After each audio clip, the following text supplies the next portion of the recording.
Presidente. Pero we hope that it is just a figure of speech. Bobo, di ba? We hope that it is just a figure of speech. So you think this is literal? Umabot ka bilang spokesperson at yung mga ganitong terminologies pagdating sa kasuhan, hindi mo naiintindihan. Kawawa ka naman, Claire Castro. Claire Castro, kung ako magulang mo, ikakahiya talaga kita. Putang ina, nagpalaki ako ng tanga.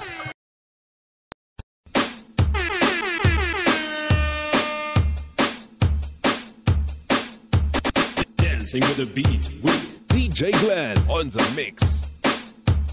Marcos Bangag, Marcos Bangag, Marcos Bangag, Marcos Bangag, Marcos Bangag, Ngayon.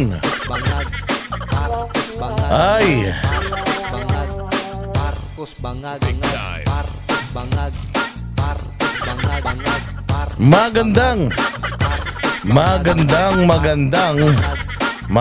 Magandang araw sa inyong lahat, mga bossing. Palakpakan natin ang ating sarili.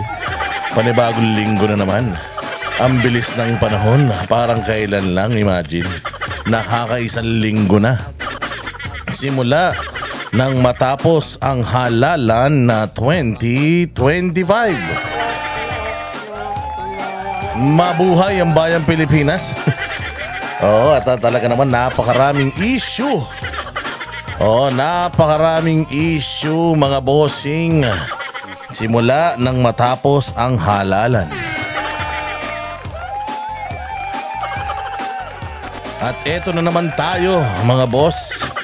Ang inyong pinaka-paboritong fake news peddler sa balat ng YouTube, si Boss D. At tayo na naman ay magpapasakit ng ulo, laman, kasukasuan, atay, balumbalunan, apdo, kaluluwa ng lahat ng mga kupal, ng mga kumag, lahat ng mga walang silbi sa buhay, mga putok sa buho, mga mahihinang nilalang, mga hayop sa lipunan, mga magnanakaw, mandarambong, sindikato, kuratong, lahat ng mga switik, demonyo, santanas, Judas, Barabas, Hestas sa gobyerno. Another day, another uratan session. At marami tayong pag-uusapan ngayon, mga bossing. Pero bago tayo magkwentuhan, maraming salamat po sa mga nanood ng ating nakaraang vlog. Mabuhay kayo. At maraming salamat doon sa ating mga bagong subscribers, yung ating mga bagong salta dito sa ating channel. Rest assured, no dull moment dito po sa ating channel. Masaya.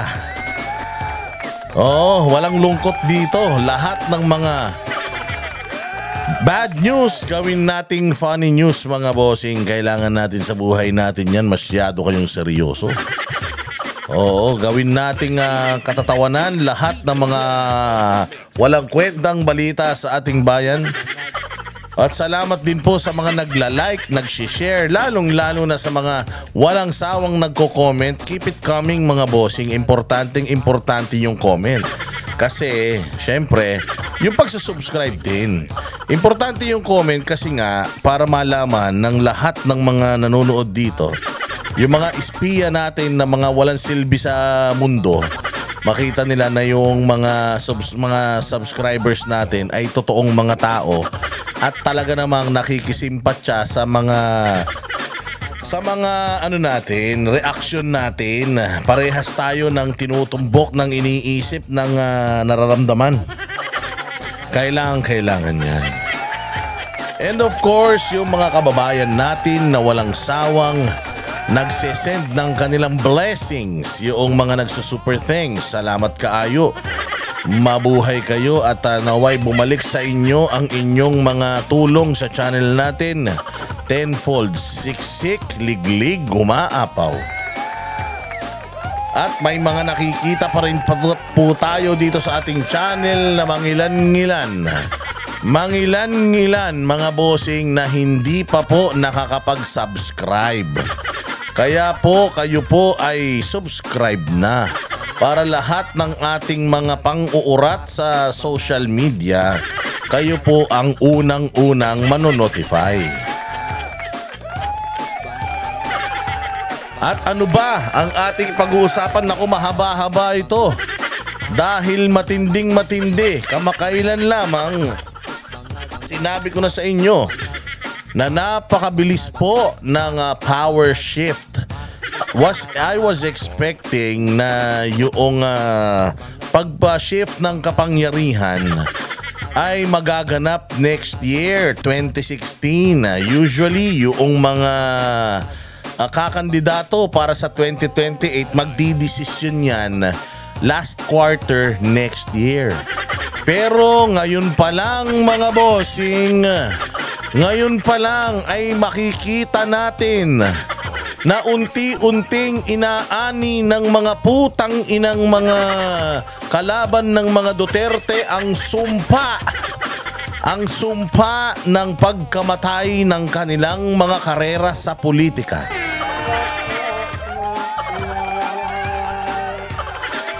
Diba, sinabi ko naman sa inyo, ako ang kauna-unahan nagsabi nito, na si Inday Sara pagbalik galing Hague ay in-embrace na niya yung I will be president someday. At nangolekta na yan ng mga ulo. Pinugutan niya na lahat ng ulo nung mga kalaban. Nagpunta ng 3rd District ng Maynila, pinagmumura si Chua. Nagpunta ng 6th District ng Maynila, pinalabas yung dila. Nagpunta ng Batangas, siningil sa utang. Itong mga kupal na mga mambabatas na ito, mga bossing, ay napakarami palang mga baho. Kaya sabi ni Inday Sara, putsang ngayon pa lang magsisingilan na tayo. Gusto nyong maglaro sa imburnal. Ngayon pa lang maglaro na tayo. Ayaw na nila. Nakita nyo ba yung proklamasyon ni Chua diyan sa Maynila na sinisigawan siya ng mga taga Maynila na umuwi ka na? Nakita nyo yung mukha ni Chua ngayon? Putang ina, mga bossing, hindi na maipinta. Pangit na nga, mas lalo pang pumangit. Oo, kasi alam niya na siya ang isa sa mga magiging counsel, magiging prosecutor diyan sa impeachment trial kay Inday Sara. For the longest time, mga bossing, inorchestrate nila yan.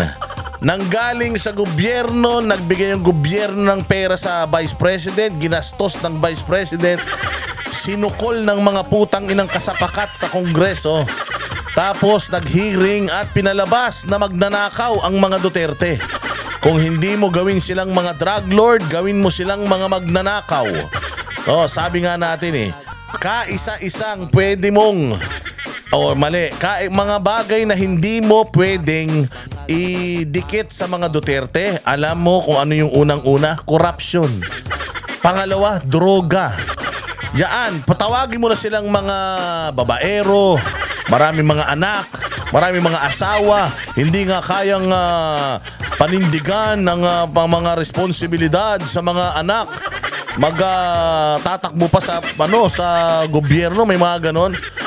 Lahat yan okay lang. Pero yung bintang nyo isa kanila yung droga, ibintang nyo sa kanila yung corruption. Alam nyo ba na ang Davao City ang kaisa-isang siyudad sa Pilipinas na walang utang? Puros progreso, pag-unlad, infrastruktura, walang utang. Utangin ang yan. Napakagaganda ng mga kalsada, ang mga kable. Saan ka makakita? Dito lang sa Pilipinas, sa Davao City, bukod sa mga properties ng Kingdom of Jesus Christ, yung downtown, Isang kalsada dyan sa downtown Davao, wala nang kable sa ibabaw. Pwede ka nang magpalipad ng saranggola. Hindi nasasabit sa mga salasalawat na mga kable. Oh, yung iyong paliliparin saranggola dyan. Nasa ilalim na. Sila lang ang may pinakamagandang 911. At napakarami pang iba. Sila ang may pinakamurang prutas sa buong Pilipinas. Safe na po dyan. O suma total mga bossing, hindi mo pwedeng ganyan-ganyanin ng mga Duterte na mga magnanakaw, drug lord. Katulad dito ni Trillanes, parang buang. Tinan mo. Si Trillanes, dyan sa may Caloocan, anak ng tinapay yan. Utangin na sa susunod, barangay chairman na ng tatakbuhan yan. Baka wala pang bumoto dyan. O hindi ba ganyan ang ginawa? Kaya si Chua, nung nakaraan, alam niya, mapapahamak siya eh. Alam nila, gawa-gawa lang nila eh. Etong mga binibintang nila kay Inday Sara eh. Pucha, akala siguro nila, the Dutertes will fold. Akala siguro nila, kapag ka pinadala mo si Pangulong Duterte sa ibang bansa, ipinatapon mo doon, akala nila matatakot mo sila. Katulad din ng mga vloggers na mga Duterte na akala mo pag pinatawag mo, dinimanda mo, sinobina mo, akala mo tatahimik. Hindi. Lalo kaming mag-iingay.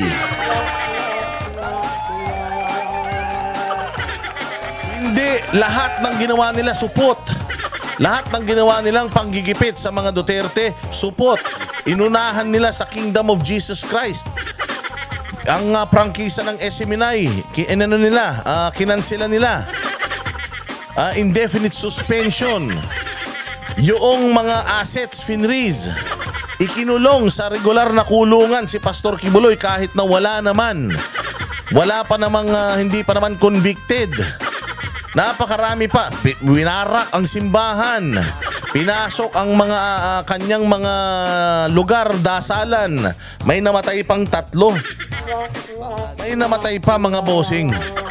Binalahura, binaboy ng gobyerno si Pastor Kibuloy. Hindi yan sumuko. Hindi nagpatalo. Bagkus, lumalaban pa rin hanggang ngayon ang mga nagmamahal sa bayan. Kahit na anong pilit mong busalan, kahit na anong kontrol ang gawin mo, anong magic ang gawin mo, hanggat hindi mo lalagyan ng mga balayan sa ulo, hindi tayo hihinto. Hindi kami hihinto. Hindi tayo matatakot. Bakit? Alam natin na nasa kabutihan tayo. Alam natin lahat na nandito tayo sa tama.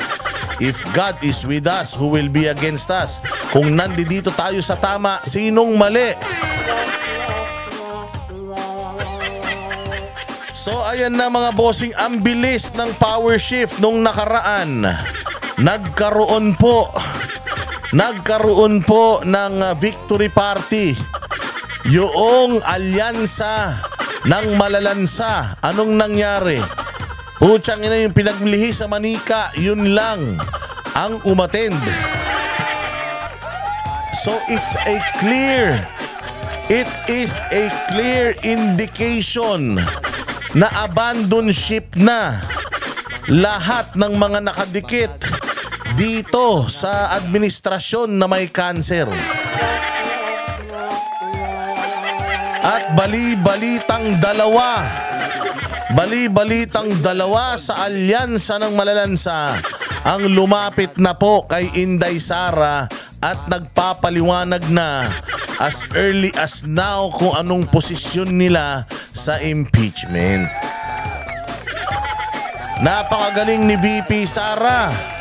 Habang tinatagpas niya yung mga ulo ng mga kumukupal sa kanya, parang sinasabi niya sa mga ito na 2028 is just around the corner.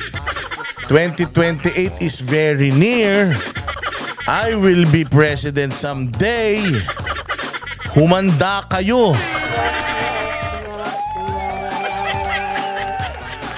Inday Sara is not like PRRD. Si Inday Sara ay mas malupit, mas matindi kay Duterteng Senior. Si Pangulong Rodrigo Roa Duterte mabait pa yan sa mga tumutulog sa kanya. Ang balita ko si Inday Sara nagtatanim daw ng galit yan. Kaya alam nyo na ang gagawin nyo. So nakita nyo, as early as now, lahat nawawala na. Lahat naglalaho na, kinakabahan na. Pagkatapos nitong walang kwentang victory party ng mga bangag, anong nangyari? Yun, umiyak na. Yung kanyang political, yung kanilang campaign manager. At nagsisisihan ng mga tarantado as early as now. Hindi pa man umuupo yung mga kandidato, may 1 buwan pa mga boss. May 1 buwan pa hindi pa umuupo yung mga kandidato. Nagsisisihan na sila. Nilalaglag na ni Toby Chanco, si Romualdez at ang mga kongresista na kasama niya. Ano ang sinasabi ni Toby Chanco? Na totoo na nagkabayaran. Totoo na nagkaroon ng bribery at totoo na nagkaroon ng pilitan para lang matuloy ang impeachment ni VP Sara, dahilan kung bakit nalaglag na talo lahat ng mga manok, yung mga manok na bugok ng administrasyon sa pagkasenador. Hindi ba? Ganyan kabilis, mga bossing, ang shift ng power. Unti-unti lahat sila dumidikit na sa pinakamalakas. Ganyan po, mga bossing, ang sistema dito sa atin. Pagkatapos nung pag-iyak ni Toby Chanco, anong nangyari? Yung mga vlogger ni Tambaluslos, panay na ang atake kay Toby Chanco. Aantayin ko na lang ang susunod na aatakihin ng mga patay gutom na yan. Si Bongbong Marcos na. Bakit? Wala na, tuluyan na silang inilaglag ni Bongbong. Nagpa-interview kanina. Anak ng tinapay. Nagpa-interview na kanina at gusto nang makipagbati kay EVP Sara. Tangina nyo. Ang yayabang nyo. Wala naman pala kayong mga PC. Maiikli naman pala ang mga PC ninyo. Yan ang malaking pagkakamali nyo. Na yung pinakapopular, yung pinaka nagtrabaho na presidente sa Pilipinas ay siniraan nyo. Yan, diyan mangangamatay ang lahat ng mga pangarap nyo sa buhay.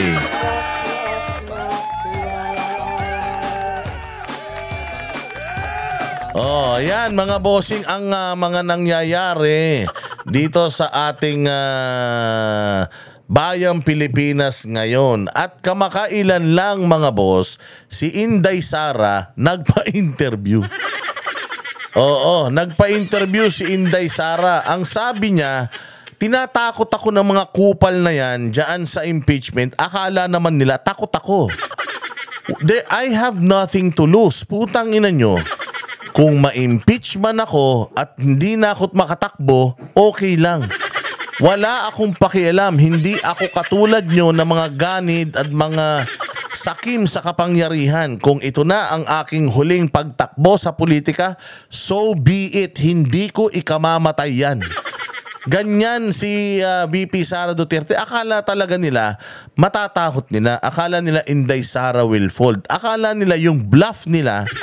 Ito na yung sinasabi ni Basti Duterte. Na baka bluff kayo ng bluff. Tapos kagatin niyang bluff ninyo. Puta paglabas yung mga barahan nyo pala. Bungi-bungi. Wala kayong kapana-panalo. So eto, pakinggan natin ang sinabi ni Inday Sara at niyanig nitong statement ni Inday Sara ang buong Pilipinas. Enough para magsibaitan yung mga aso. Yung mga aso na pilit kagat ng kagat sa kanila. Pakinggan natin to. Madugong impeachment trial daw ang gusto ni Vice President Sara Duterte. Ay kay VP Sara, gusto sana ng kanyang legal team na hindi na matuloy ang paglilitis. Hindi ba? Ayaw na nilang matuloy yung paglilitis. Pero anong sabi ni VP Sara? No. Ituloy natin. Putang ina, gusto nila yan, di ba? Maglabasan tayo ng baho. Lumabas yung utang na 8 million ni Luistro. Putang ina. Sasabihan mo ako na ibalik ko yung utang ko sa Pilipinas, yung utang mo hindi mo pa binabayaran. Walang hiya, 8 million, kapal ng mukha mo, may kaso palang rape yung asawa mo. Kung makaturo kayo sa mga Duterte, parang may kasalanang malaki mga Duterte, yung pala. Utang ina, nagagahasa pala yung mga partidos nyo, ha? Buti na lang pala, magaling na abogado. Itong si Man Scarpio, bayaran mo naman yung utang mo, malaya na yung asawa mo eh. Hindi na kulong yung asawa mo, nanalo yata kayo sa kaso, tapos hindi pa binabayaran yung utang mo, kapal ng mukha mo, bigay ka ng bigay ng ayuda. Oo, kumbaga para kang yung kapitbahay namin, may utang sa akin, pag sinisingil mo, wala daw, pero pag check mo kaninang umaga, nasa samgyupsalan. So ang sabi ni VP Sara, no, ayaw ko, kasi sabi nga sa kanya, ano na, wag na natin ituloy, hindi. Maganda ituloy yan para magkaalaman. Hindi ba? Magkakaalaman ngayon, sino dito talaga yung merong liability sa Pilipinas? Sino dito yung mga naka-liquidation by certification? At sino dito sa atin yung magpapanggap na malinis? Pero sabi ng bise, mas gusto niya raw na magkaroon ng trial sa Senado. Kahit guilty o ma-acquit man siya, handa na raw siya rito. Yun tingnan mo. Paano mo tatakutin yung isang taong wala nang pakialam? Hindi ba? Parang sinasabihan mo ako ng putay na ikukulong kita tapos nasa Bartolina na ako. Gago ka ba? Wala na akong kinakatakot. Sinira nyo na yung buhay ko, sinisira nyo yung buhay ko. Tangina, ano pang kinakatakot ko? Hindi ito ang buhay ko. Baka mas mayaman pa ako kung wala ako sa politika eh. Baka mas humaba pa buhay ko. You're actually giving me a favor. At least, kung ma-impeach na ako, wala nang magrarally sa tapat ng bahay ko na magsisisigaw ng Inday Sara Run. Wala nang ganun. At least, hay, salamat, makapagpahinga na ako sa politika. Hindi na ako mauobliga. Kasi parang sumpa sa mga Duterte yan na kahit ayaw nila, yung tao yung may gusto sa kanila eh. So even if wala silang interest sa politika, pinipilit silang pumasok sa politika, ganyang kaganda pangalan nila. So you're actually giving her a favor by disqualifying her perpetually. Ay, salamat. Wala na. Hindi na ako pipilitin tumakbo-takbo ng mga to. Focus na ako sa family. Focus na ako sa business. Ngayon, nung hindi kumagat yung pantatakot nila, hindi ba sabi nga nila there's this one quote in the Game of Thrones.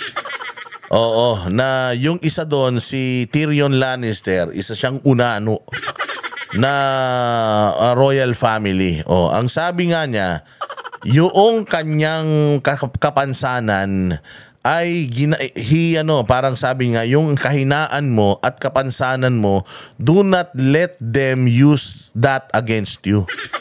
Use it as a cloak. Kasi kapag hindi ka natakot, hindi ka na nasasaktan sa lahat ng mga batikos nila, immune ka na, hindi ka na nila kayang gibain.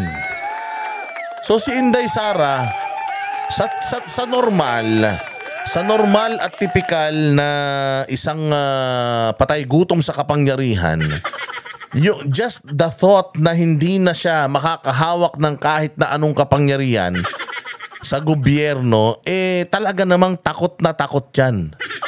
Takot na takot yan mga bossing. Si Inday Sara hindi. Actually, magiging masaya pa yan kasi at last, yung kanilang political curse, makakaraos na siya doon. Kaya anong itigil?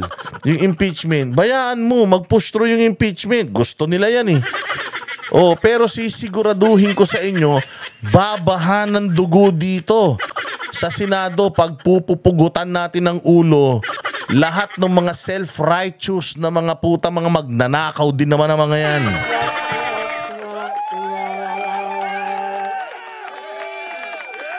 Hindi ba? Hindi naman daw magkakaroon ng bloodbath sa Senado ayon sa isa sa mga House Prosecutor na si Laila De Lima. Si VP Sara lang naman daw ang lilitisin. May reaksyon na rin ang palasyo tungkol sa... Yun ang akala nyo. Yun ang akala ni Laila De Lima na si VP Sara lang ang lilitisin. Hindi lang naman yung mga senador ang magiging judges dito eh. Magiging judges din dito yung mga Pilipino because impeachment is political. it is actually a trial na based on public opinion. So kapag ang mga senador dito sa impeachment court, again the senators, kayong mga congressman, wala kasi kayong kwenta. Binoboto lang kayo ng mga 100,000 mga tao dahil maliliit lang naman ang constituency ninyo. Ang constituency ng Senado, buong Pilipinas, their candidacy, yung kanilang pagiging senador ay nakabase hindi po sa performance. Nakabase po sa popularity. Do you expect a senator na i-impeach ang isang sobrang inapi-api, napakamakapangyarihan, matunog na magiging presidente sa 2028? Do I want to be enemies with this person o I want to be friends with this person? Kanino ako magiging kaibigan? Kanino ako magiging kaibigan? Ako bilang senador. Kanino ako magiging kaibigan? Sa mga congressman? Na putang ina mga hindi naman mga kilala? Dito na ako kay Inday Sara. Kilala ng buong mundo. Ang tatay ipinatapon. Kapag inimpeach ko to, wala na, katapusan na ng karir ko. Kaya itong mga nagsipirma sa impeachment ni VP Sara, hindi lahat natalo. Kasi nga, napakaliit lang ng nasasakupan, lalo na kung probinsya, madaling bumili ng boto dyan.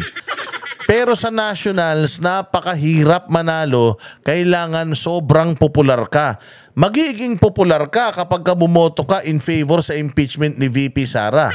Magiging popular ka kasi lahat ng Pilipino magagalit sa'yo. So ako, kanino ako sa side? Kanino ako sa side? Sa mga congressman na hindi naman ako niyan kayang tulungan? Sa mga congressman na 3 taon lang ang termino? Na nag-aagawan sa pera ng taong bayan dahil ang ikli-ikli lang ng kanilang panahon sa gobyerno? O dito sa future president na talaga namang napaka-popular, kanino ako kakampi?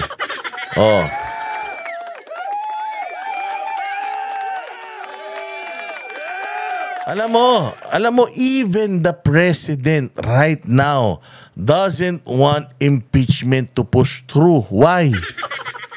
Ma-expose sila. Kaya nga sinasabi niya, wala siyang kinalaman. Gunggong, wala kang kinalaman, anak mo yung tatanga-tanga. Besides, palpak nga itong impeachment na ito, unang-una sa lahat, si Marcoleta nandiyan dyan. Marcoleta knows what happened. May 3 impeachment, yung pang-4, yun ang nag-push through. Anong nangyari dun sa 3? So technically, may gusot ito. So palpak yung pagfa-file nito. Meron pang sinasabi si Makalintal. May sinasabi pa si Makalintal na isang election officer na yung impeachment daw na yan ay mawawalan na ng visa pagka umupo na yung bagong mga senador. Oo, kasi nga nangyari daw yung impeachment na yan nung 19th Congress. So therefore, dapat matapos daw yan ngayong 19th Congress. Matatapos ang 19th Congress sa June na. May mga ganun pa, again, di natin alam yan, pero ito ay galing kay Makalintal na napakagaling na election lawyer. Yan si Makalintal, ang abogado ni Leni Robredo doon sa election protest ni Bongbong Marcos. Ginawa silang basahan yan, sila ni Garcia. So kanino tayo maniniwala, hindi ba? Pahayag ng bise. I truly want a trial because I want a bloodbath talaga. Medyo Pero, I want a bloodbath. Ito ang nakakatawa. Sobrang bobo talaga nitong spokesperson ng Malacanang. Ginawa na naman niyang literal. Bayolente daw. Talagang bayolente. Si Inday Sara, hindi mo ba nakita? Si Inday Sara, pinagmumura na yung mga congresswoman niya, ay mga congressman sa Maynila. Actually, sa'yo nga lang, violente na siya eh. Alam mo kung bakit? Mantaki mo idinikit ka kay Franz Castro, eh di umano, sabi nitong mga kumakalat sa social media, si Franz Castro, hindi naman daw teacher pala yan. Wala daw yung pangalan niya doon sa mga let passers. O hindi ba? So itong gunggong na ito, niliteral na naman niya, considering na litigation lawyer to. Abogado to. Yung sinasabi ni Inday Sara na bloodbath, ginawa niyang literal. Feeling niya mananaksak si Inday Sara doon. Kung mananaksak si Inday Sara doon, sana umatin ka. Oo, baka sakaling tamaan ka. May pagkabayolente ang tugon ng ating vice. Violente talaga ang tugon niya, ma'am. And it's, ano po yan, it should serve as a stern warning. Violente talaga si Inday Sara ngayon. At nagsimula, bago matapos ang eleksyon, violente na si Inday Sara. It should serve as a stern warning that she will not take this sitting down. There's going to be a bloodbath. Magkakapahiyaan kayo. Ayaw niya na hindi matuloy ang impeachment. Gusto niya matuloy. Gunggong ka pala eh. Alam ni BP Sara eh, na yung articles of impeachment niya walang kakwenta-kwenta eh. So pagugulungin niya talaga yung mga puso at atay ng mga abogado na magko-question sa kanya dyan sa Senado. Considering na yung numbers pa ng mga ng mga senador paborable pa sa kanya. So yes, Claire Castro, violente na si Inday Sara, kaya humanda ka. Humanda ka dahil baka mamaya bilang na yung mga araw mo sa kapangyarihan. Masyado ka pa naman lulong. Masyado ka pa naman yung ulo mo lubong-lubo. Akala mo ikaw ng pinakamagaling na tao sa buong mundo. Na kahit kumain ka na ng ebak ni Bongbong Marcos, basta lang maipagtanggol mo siya. Presidente, pero we hope that it is just a figure of speech. Bobo, di ba? We hope that it is just a figure of speech. So you think this is literal? Umabot ka bilang spokesperson at yung mga ganitong terminologies pagdating sa kasuhan, hindi mo naiintindihan. Kawawa ka naman, Claire Castro. Claire Castro, kung ako magulang mo, ikakahiya talaga kita. Utangin na, nagpalaki ako ng tanga. Nag-aral ka. Pucha, inalagaan ka tapos tumanda kang tanga. I hope that this is just a figure of speech. Gunggong ka ba? Diyan sa korte bawal magdala ng armas, tanga. Alam mo naman yan eh. Di ba, Claire Castro? Alam mo naman yan na pag pumasok ka sa isang korte, ikinakapkapan ka, kailangan wala kang dalang baril. Yung mga pulis nga pag pumapasok sa mga RTC, walang baril eh. Hindi ba? Tapos gagawin mong literal yung bloodbath? Pero, wala mo, sana nga, literal eh. Tas sana ikaw ang unang tamaan eh. Para mabawasan yung tanga sa Pilipinas. Masyado na kayo marami. So, yun ang tugon ng gunggong. At Pulpol na spokesperson ng Malacanang, sana daw hindi daw yun literal. Anak ng tinapay, Claire, nakakadiri ka. Oo, ewan ko ba kung bakit nandiyan ka pa. Mga kapatid, Ayun, mga kapatid. So, ayan yan ang binitawan ni Inday Sara. At ang sagot ng Malacanang, ang sagot ng Malacanang is, sana daw, hindi daw yan, hindi daw yan literal.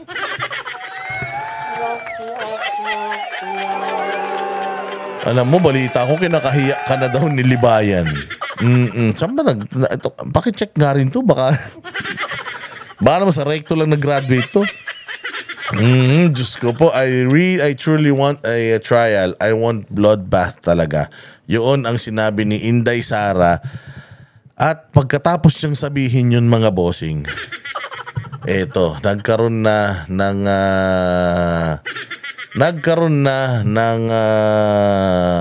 biglang lumambot. Biglang lumambot itong ating pinakamamahal na presidente. Bagay. Para gawin ang conclude. Bakit? Baking gabinete. Oh, ayan.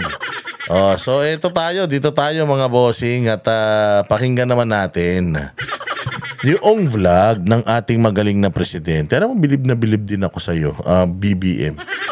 Ang daming problema ng bayan, putang ina, nakuha mo pang magpa-interview. At balita ko magiging regular daw to, magiging regular daw to. Ngayon, ito si Tunying nung nakaraan sinasabi nito na ito daw ang pinaka-corrupt na gobyerno, yun ang sinasabi niya nung nakaraan. Pero dito, sinasabi niya kay Bongbong, bait-bait mo. So hindi natin alam kasi tingnan mo. Si Toby Chanco, nilalaglag niya ang Kongreso at sinasabi niya nga na may hokus-pokus sa Kongreso. Iniiwas niya si Bongbong. Si Amy Marcos, yun din ang sinasabi, walang kinalaman si Bongbong, yung mga nakapaligid kay Bongbong. Yun daw ang kriminal, si Lalay daw at saka si Kokak. Yun daw ang sumisira sa pangalan ng kapatid niya. Oo, ngayon, sabi ko nga hindi tayo mapapaniwala nitong mga gonggong na to. Unang-una sa lahat, ang nagsulong ng impeachment, nagpapirma yung anak niya. So, kahit na anong deny niya na wala siyang kinalaman sa impeachment at ayaw niya mag-push through, ang yabang-yabang ng sagot niya dati na, di ba? Ano na yan, trabaho na yan ng mga kongresista, trabaho na yan ng anak ko, sinabihan ko yung anak ko, ang advice ko sa kanya, gawin mo yung trabaho mo. So may mga ganun siya, hindi ba? Tapos ngayon, biglang bait-baitan na siya, hindi ko malaman kung bakit. Ramdam na rin nila, mga bossing, yung pressure na lahat na ng taktika ginawa nila. Pag-upo pa lang nila, lahat na ng taktika ginawa nila. Binaboy ang KOJC, binaboy si Pastor Kibuloy, pinamigay si Pangulong Duterte, pina-impeach si VP Sara, sinira-siraan yung magkapatid ng mga Duterte. Pero hanggang ngayon, mahal pa rin ng tao ang mga Duterte. Nag-manifest po yan dito sa eleksyon. Kaya nga sabi ko sa inyo, kailangan natin ng manual count kasi 17 million yung overvote. Ibig sabihin, 17 million na boto yung hindi nabasa. Pinakamalaki po ito sa kasaysayan ng eleksyon sa Pilipinas. Noong 2019, 1 million lang ang overvote. O ibig sabihin, it's either sobra-sobra yung nailagay nila na kandidato sa pagkasenador. Pero this time, grabe, whopping 17 million plus ang overvote. So kanino yan? Kaninong boto yan? So pwedeng, kung yung mga boto na yan pumasok, kahit na 1 million lang ulit yung overvote ngayon, meron sanang 15 million to 16 million na mga boto na pumasok pa. Kanino yung mga boto na yan? Yun dapat natin malaman. Ngayon, sa kabila ng ginawa nilang pag-aayuda, sa kabila ng ginawa nilang pakikipag-alyansa sa mga komunista, sa mga media, sa kabila ng paninira nila, hindi pa rin nila kayang tibagin ng mga Duterte. Kaya eto, nambubudol na naman si Tarantado. Para sa akin, budol to. Putang ina, ano pa bang aasahan mo? Ano pa bang aasahan mo sa isang sinungaling? Kapag ang isang sinungaling, nahuli mo magsinungaling ng 3 beses, wala na sasabihing matino yan. Anong sinabi nung gagong to? Walang pakialam daw sa ICC, hindi daw mag-ICC, boom, boom, boom. Biglang si Pangulong Duterte nasa ibang bansa na. Sabi nitong kupal na to, hindi ba? Sabi nitong kupal na to, unity, mahal si Inday Sara, BFF. Anong ginawa kay Inday Sara? Binaboy ng pinsan niya, wala siyang nagawa. Sinabi nga ni Winnie Monsod, for the next 3 years, do you think may patutunguhan ng bayang Pilipinas? Ang sabi ni Winnie Monsod, putang ina, galit na yun sa mga Duterte. Ang sabi ni Winnie Monsod, wala talaga tayong patutunguhan. Walang alam Pangalawa, yung sinasabi niya at saka yung ginagawa niya, magkaiba.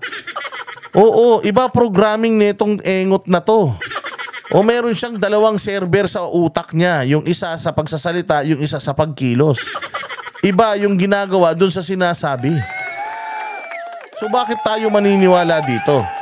Pero tingnan natin yung laman nung kanyang vlog at tingnan natin kung ano yung mga sasabihin niya rito na makakatulong sa bayang Pilipinas. Kasi supposedly, presidente ka, dapat lahat ng ginagawa mo nakakatulong sa bayang Pilipinas. Tingnan natin kung anong may tutulong sa Pilipinas nitong pinagsasasabi nito. Kasi ang yabang nito, remember? Tandaan nyo ang yabang nito nung panahon ng kampanya. Putsang ina, kung makapang-asar sa mga Duterte, akala mo tali-talino nila. Yung hirap na hirap daw, pinabili ng suka and so on and so forth. Napakamata pobre ng punyemas na ito, wala namang alam. O ngayon, nagpa-podcast, putang ina, pinapalabas niya ngayon na wala siyang problema, mabait siya, ang may problema, iba. Tangina, lokohin mo lelang mo, pakinggan na lang natin para ating mahimay-himay. Anymore, just do it. Nagsawa na ang Pilipino sa politika. Nararamdaman ko po sa inyo yung frustration nyo, no? Na may gusto kayong gawin pero hindi nyo magawa. Masyado raw kasi kayong mabait. Anong gagawin ko? Maging masamang tao. Siguro, dapat nga talaga maging mas mabagsik talaga. Ano, yun pa lang eh. Ito naman si Katon Ying, asong-aso eh. Masyado po kayong mabait. Oo nga, masyado ako mabait. Ulol. Tangina mo, may mabait bang sinira mo simbahan ng KOJC? May mabait ba? Putang ina, pinadala mo si Pangulong Duterte sa ibang bansa. Wala namang kasalanan dito sa Pilipinas. Hindi nyo nga kinasuhan dito, pinakasuhan nyo sa ibang bansa. Tangina, may mabait bang ganyan? Putang siya, puro magnanakaw yung mga nakapaligid sa kanya di umano.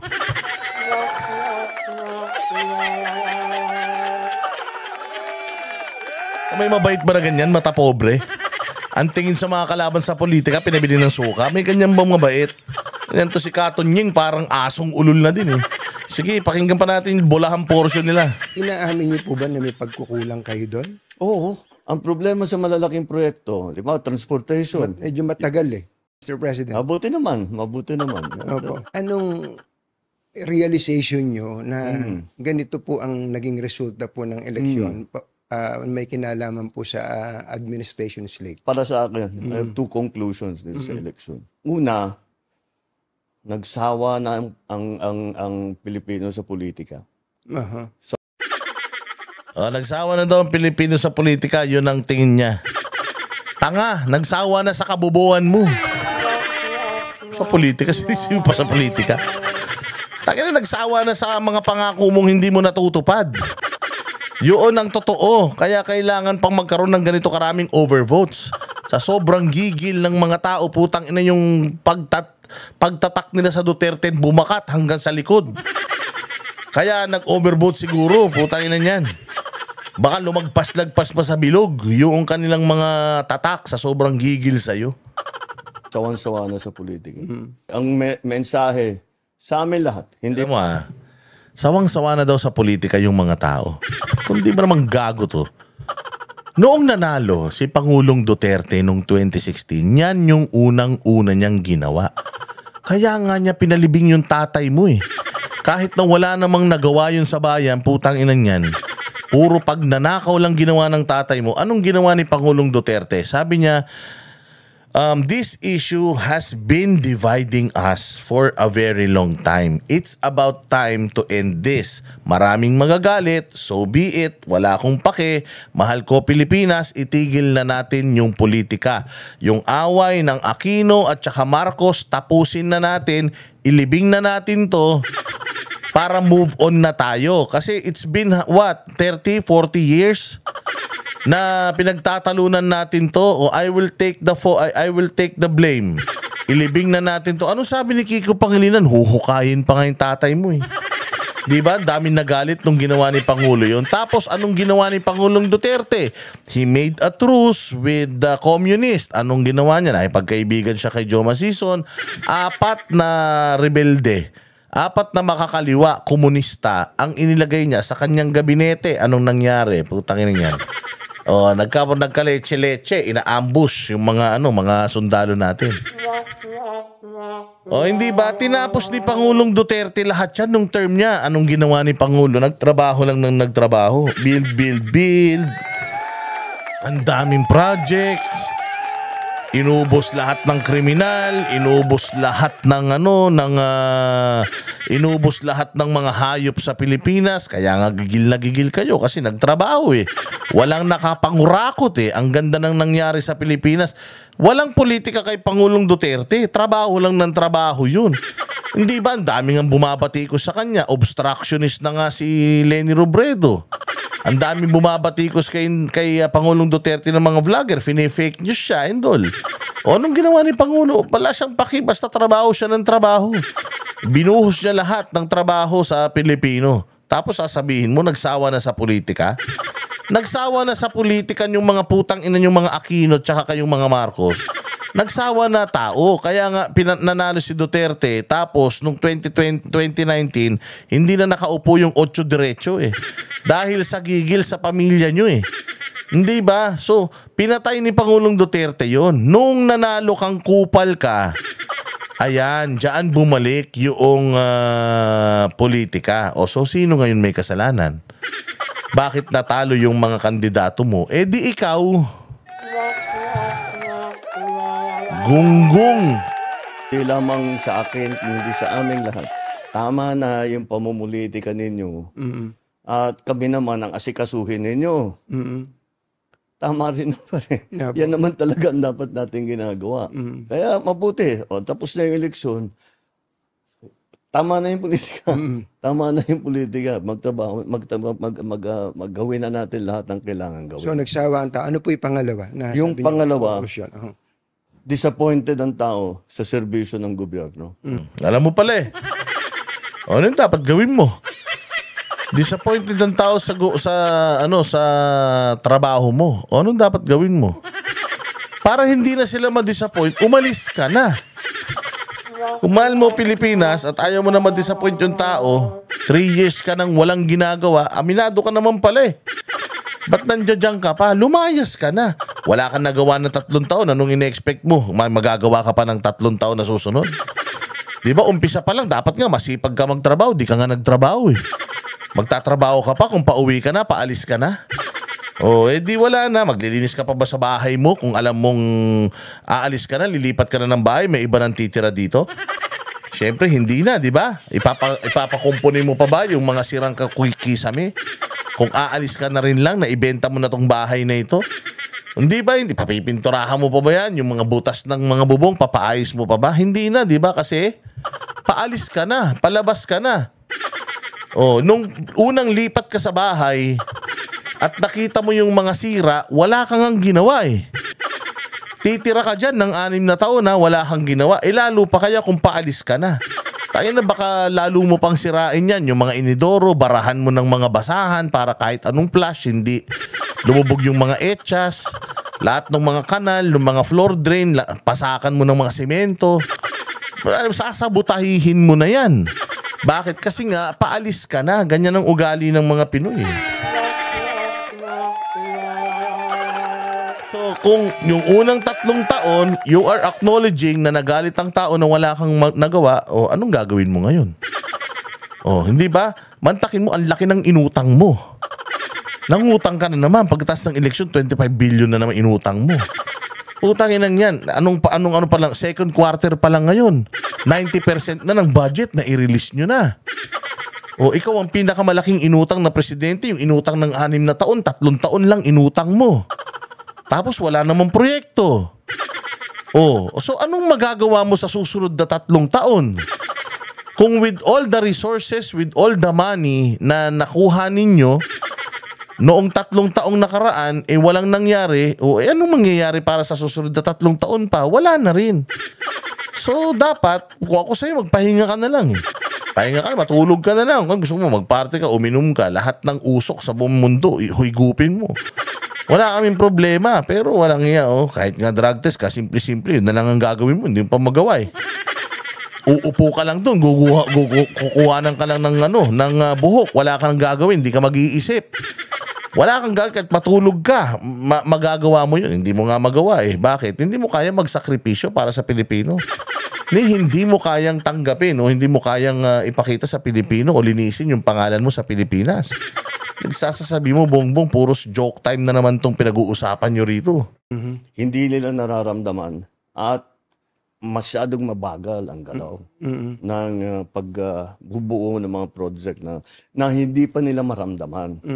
Palagay ko ang nangyari dyan, dahil nung bago akong upo, sabi ko ayokong mangyari na business as usual. Opo. Dahil walang mangyayari sa Pilipinas.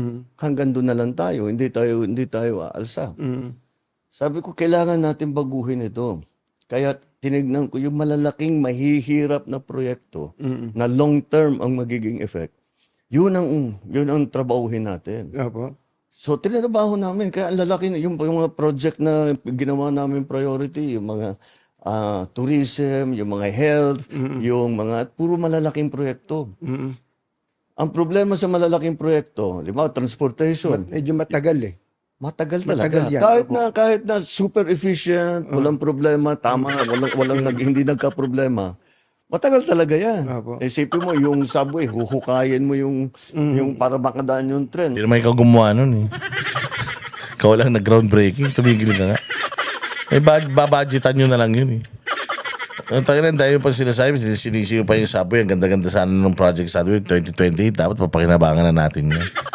Oo, wala na nga eh, pinatigil nyo na nga eh, kayo talaga oh.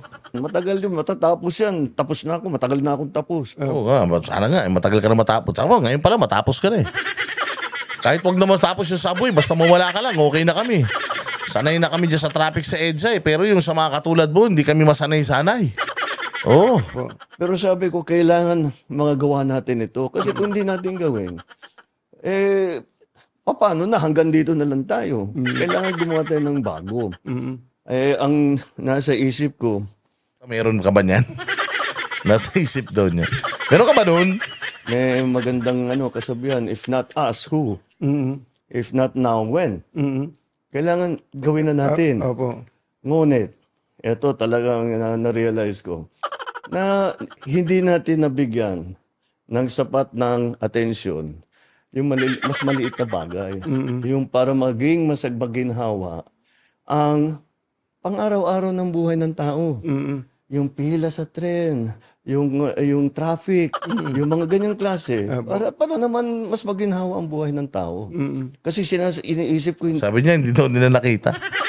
Putang ina bongbong, ngayon ka lang papunta ng Pilipinas, ngayon mo palang nakita yung traffic, ngayon mo palang nakita yung traffic. Yung pila sa tren, ngayon mo palang nakita. 3 taon ka na nakaupo, hindi mo pa rin nakikita yan, ngayon mo palang nakita. Anak ng tinapay, 3 taon na lang natitira sa termino mo. Ngayon mo palang naisip yan, walang hiya ka. Dapat bago ka tumakbo, biglang pangulo, may plano ka na. Dapat meron ka ng blueprint ng gagawin mo, meron ka ng program. Wala eh. Kaya na para kang si Willie Rebillame eh. Na kapag nanalo, doon pala mag-iisip ng gagawin na trabaho. Anak ng toklay na yan talaga. So dito umamin si Pangulong Marcos na talagang mahina siyang nilalang. Umamin talaga siya na wala talaga siyang alam. With all the consultants na meron ka, nandiyan pa si Larry Gadon na advisor mo, utang inang yan. Ang tali-talino ni Larry Gadon, hindi kanya na-advisean tungkol dyan. Nagagalit na nga si Claire Castro nun, napakadami mo daw advisor eh. Ikaw lang daw ang presidenteng nuknukan ng dami ng advisor. Hayop sa dami yung advisor, pinapasweldo ng gobyerno yan, walang naitutulong sa'yo. 3 years ka na. Hayop na buhay to. hindi, pag pinaganda natin yan, gaganda rin. Opo. Anong gagawin natin ngayon habang inaantay immediate, na? Anong gagawin natin ngayon? Ayun ang talagang bibigyan natin ng atensyon Pero, ngayon. inaamin niyo po ba na may pagkukulang kayo doon? Oo. Nag-concentrate kami lahat, yung kabinete lahat. Sinasabi ko, ito yung mga importante. Kailangan umpisahan natin ito. At kahit wala na tayo rito, nasa lagay na yan, na tuloy-tuloy na yan. Kailangan nang talagang tapusin.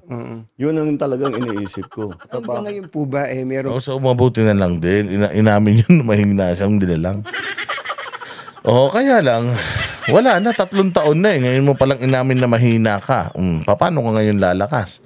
Sa nitong interview nga na to, tinanong mo, hindi natin nakita yung mga commuters, EDSA, traffic, and all. Meron ba siyang programa na solusyon? Doon saan mga sinasabi niyang nakikita niyang maliit na problema? Wala. Wala. Basta nagpa-interview lang siya. Nakita niya yung problema. So paano niyo ngayon susolusyonan yun, sir? Wala lang. Tangin niyo, bahala kayo. 3 years nga eh. Wala akong nagawa eh. Susunod na 3 years pa. O kaya gusto niyo, extend niyo yung term ko, 9 years.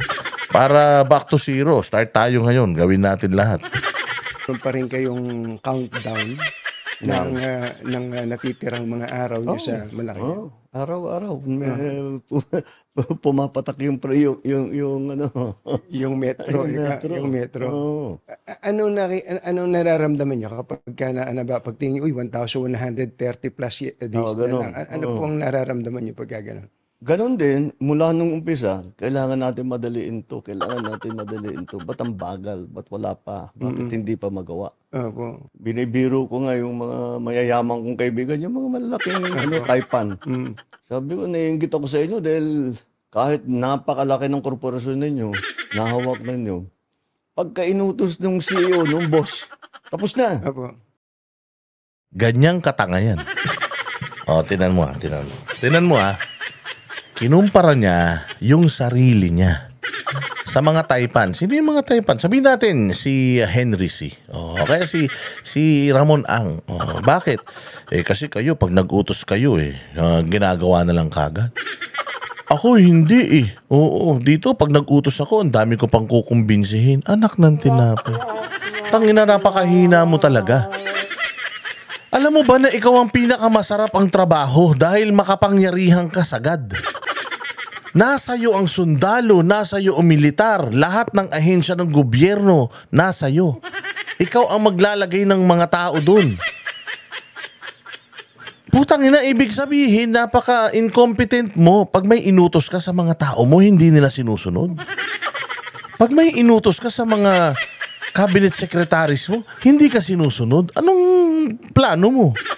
Di tanggalin mo yung cabinet secretary kung di ka ba naman tanga. Presidente ka na turingan. Walang hiya. Sabi, putang ina niyan. Hindi ako talaga makapaniwala na naririnig ko to sa isang presidente. Ganito kahina yung presidente natin. Ikaw ang chief of staff, chief executive, ikaw ang 5-star general ng mga pulis sundalo. Anong ginawa ni Pangulong Duterte during his time? May pandemic pa, yabang-yabang mo. Walang nagawang mabuti nung panahon ni Duterte. Putang ina, ikaw ngayon umaamin ka na wala kang silbi, na hindi ka pinakikinggan ng mga tao sa paligid mo.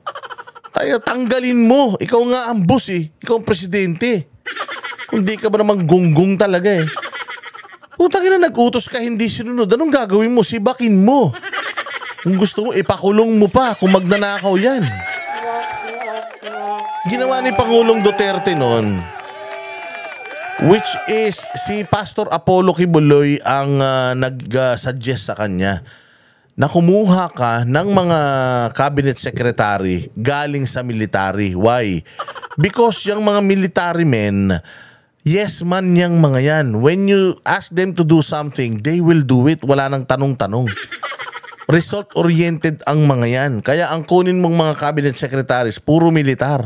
Anong ginawa ni Pangulong Duterte? Sumunod kay Pastor Kibuloy. Kinuha niya sila Anyo. Diba? Kinuha niya sila... basta pinagkukuha niyan sa gobyerno, puros mga militar. Kahit walang background. Klaro, yung gusto mangyari ni Pangulong Duterte, walang korupsyon, gawin yung mga proyekto. Nagawa naman. O ganun kapag ka may political will. Tapos ngayon sasabihan mo na believe ka sa mga sa mga Taipan. Di yung Taipan, yun ang gawin natin presidente. Ganyang kakahina. Ba't nandiyan ka pa?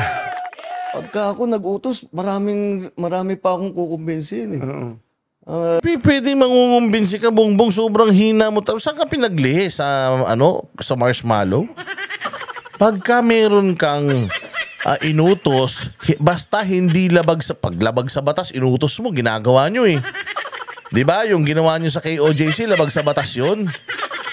Yun ngang labag sa batas na ganun, na kapal ng mukha mo, na atim nyo yun Yun pa kayang para sa bayang Pilipinas. Kapag para sa sarili nyo, kahit illegal, ginagawa nyo Tapos ngayon, sasabihin pa, paasahin mo kami, sasabihin mo sa amin na pag may inutos ka, walang sumusunod sa'yo. Kung ganun, umalis ka na dyan.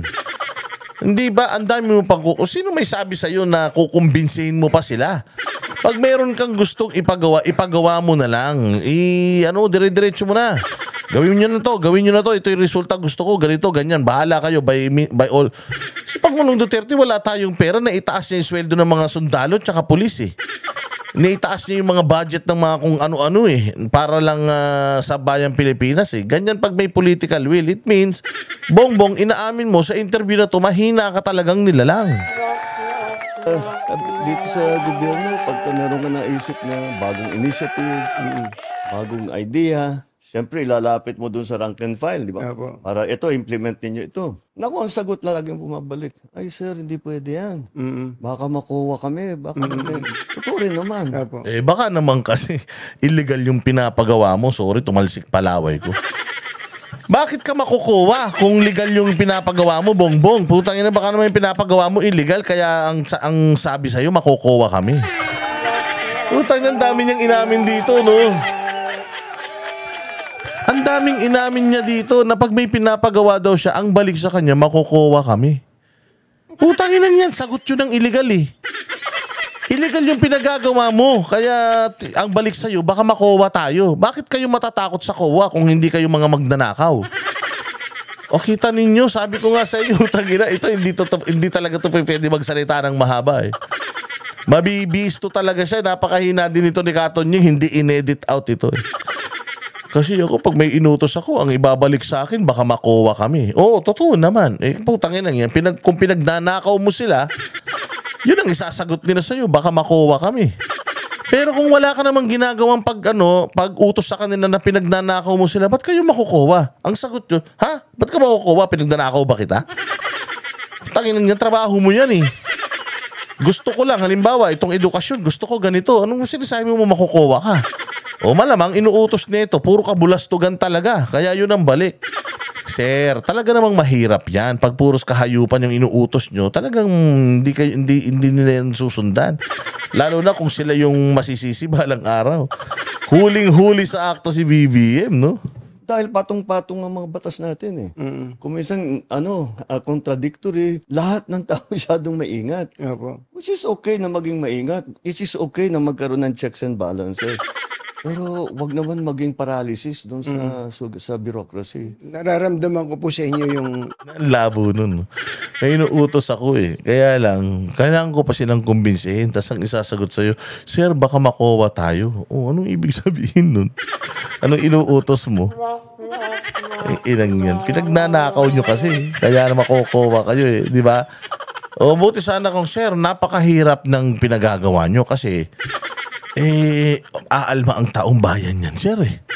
Di ba mga ganun? Bakit aalma yung taong bayan? O syempre, alam naman natin yung mga Pilipino ayaw sa change. Oo, that's human nature yan na pagka mayroong pagbabago doon sa sistema naman na sanay na sila, ayaw nila nun kahit makakabuti sa kanila eh. Buti sana kung ganun, pero ang balik sa'yo, Kowa, Sir, baka makuha tayo. Ano yun? Hinihinga mo na naman ng pera. Parang PhilHealth lang yan. Pinalilipat mo na naman yung mga pera-pera sa inyo, kaya kowa yung dahilan sa'yo. Animal yan, no? yung frustration nyo, no? Na may gusto kayong gawin pero hindi nyo magawa. Pasensya na uli kayo, tatanungin ko lang itong tanong na to. Masyado raw kasi kayong mabait. Marami nagsasabi sa akin yan. Oo. Takinig, lokohan pa sila. Marami nagsasabi sa akin yan, masyado raw ako mabait. Ay, nako, Bongbong Marcos. Puta, kung sino man magsabi sa'yo mabait ka, tangin na sintu-sintu yan. Bongbong, walang mabait. Walang mabait na sinungaling, Bongbong. Walang mabait na may pumasok na pulis sa KOJC na merong mga baril, kitang-kita naman, pero pinangangalandakan mo, walang baril. Walang mabait na may namatay sa KOJC tapos sasabihin mo walang human rights violation. Walang mabait na yung pulis merong warrant of arrest para sa ibang tao sa ibang address pero doon tumambay 16 na araw sa Kingdom of Jesus Christ. Walang ganong mabait, Bongbong. Kaya putang ina, wag mo kaming paandaran. Wala pong ganong tao na mabait. Walang mabait na tao. Walang mabait na tao na yung magaling na presidente ipadala mo sa ibang bansa para dun mabulok. Walang mabait na tao na traidor sa bayang Pilipinas na sarili mong lahi pinagkanuno mo sa ibang korte, sa ibang bansa, sa ibang lahi. Bongbong, ikaw namang Katonying, putang inaasong-aso ka dito. Ay nako, ewan ko dito sa dalawang ulol na to, naglokohan pa. Pero sir, sinungaling ka. Wala kang wala sa itong ninyo, scripted na kwentuhan yung dalawa. Kaya mas marami kaming napatunayan. Mas marami kaming napatunayan, mas marami kaming narinig na kahindik-hindik. Oo, na kung saan ka man bumibili ng kapal ng muka, sana naman ilagay mo sa comment section.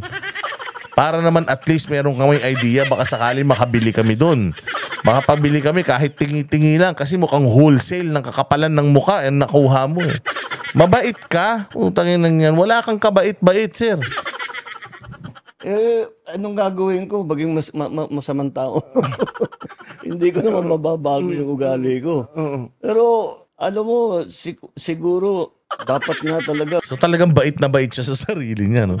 Kaya na baka bait-baitan ka masyado, mapunta ka sa langit-langitan, ha? Baka biglang dumating dyan si San Pedro, kunin ka na. Oo, delikado yan, ha? Masyado ka mabait, mas mabait ka pa sa Santo Papa. Oo, ibang klase. Maging mas mabagsik talaga. Dahil wala kailangan talagang maging mas efficient ang mas mabilis ang pagdating. Kasama na siguro yan sa eleksyon namin dito sa naging eleksyon nakaraan. Pasensya na kayo uli, bagamat ang gusto nyo sana wag na munang politika bago lang natin iwanan yung eleksyon. Can you categorically say na ayaw nyo po ng impeachment? Yung impeachment, nasa Senado na yan. Pabayaan natin sila, may proseso yan. Pabayaan natin ang proseso. Ako, basta ang nasa isip ko, tapos ng eleksyon, balik sa trabaho. Ganun to, balik sa trabaho. Tapos na yung eleksyon, balik sa trabaho. Wala kang trabaho.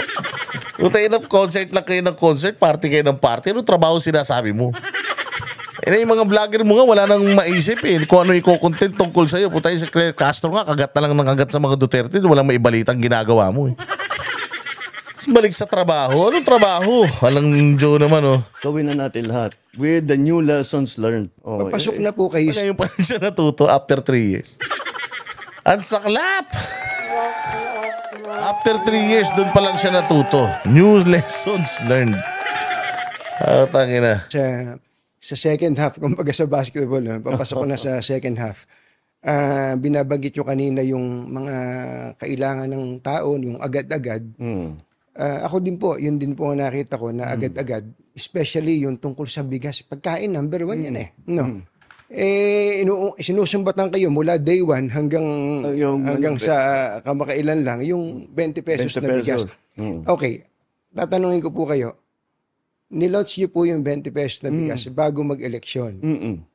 At ang sinasabi na iba, nako, hindi sustainable yan. Patsi-patsi lang yan. Hindi maitutuloy ng gobyerno yan. Unang tanong ko po, ba't ho ba ngayon nyo lang ginawa yon? At pangalawa, hanggang kailan ba to? Baka nga patsi-patsi lang po ito. Sige. Ang tanong, bakit ngayon lang? Patsi-patsi talaga. Kanina nga, nagpunta na sa nabotas. Yung mga tao dahil lumabas doon sa listahan, meron daw doon. Balita ko wala na yung bigas. O kahon lang yung nando doon, wala yung 20 pesos na bigas. Kung kaya nyo palang gawin, ba't di nyo ginawa nung 2022 o nung 2023? Dahil hindi namin, nung 2022, 2023, hindi pa namin kayang gawin. Bakit? Ang key dyan, yung production. Ito lang kasi, BBM, wala namang kasing humihiling niyan sa'yo Walang humiling sa'yo ng 20 pesos na kilo ng bigas. Hindi ko alam kung bakit, kung saang lupalop ng utak mo yan na walang laman, kinuha yung 20 pesos na kilo ng bigas. Ipinangako mo Mantakin mo, ipinangako mo sa tao, tas umaamin ka ngayon na 2022, 2023, hindi nyo alam kung paano gagawin. Ipinangako mo sa tao, pero hindi mo alam kung paano mo gagawin. Anong tawag dun, Bongbong? Ang tawag dun, sinungaling. Sinungaling, sir, ang tawag dun. Kasi ipinapangako mo yung isang bagay na hindi mo naman pala kayang gawin in the first place. Tapos ngayon, nagawa nyo na. Ang tanong, sustainable ba? Hindi. Bakit? Kasi nga, nagsasubsidize ang gobyerno. Ibig sabihin, nag-aabono tayo kada may 1 kilong bigas tayong ibinibenta sa tao. Pag nag-abono ka, anong mangyayari sa'yo? Di malulugi ka. O lugi na nga tayo, kumukuha nga kayo sa PhilHealth ng pera dahil wala tayong pera tapos palugi. Di ba? Pwede mo naman kasing sabihin na I am sorry, akala ko kaya ko. Kasi si Pangulong Duterte ganyan din eh. Nangako siya na 6 months matatapos yung problema ng droga sa Pilipinas. Hindi niya natapos ng 6 months. Alam mo, sabi ni Pangulong Duterte, hingi ako extension, hindi niya pa rin naubos. Anong sabi niya? Patawarin niyo ako, mga kababayan ko. I failed on my promise na linisin ang droga sa bayang Pilipinas. Madali lang naman kasi yun, sir. Madali lang naman yung kung magiging totoo ka lang sa sarili mo. Sabihin mo lang naman ng mga kababayan, I'm sorry, I parang over promised itong 20 pesos na kilo ng bigas, it's not gonna happen. I'm sorry talaga.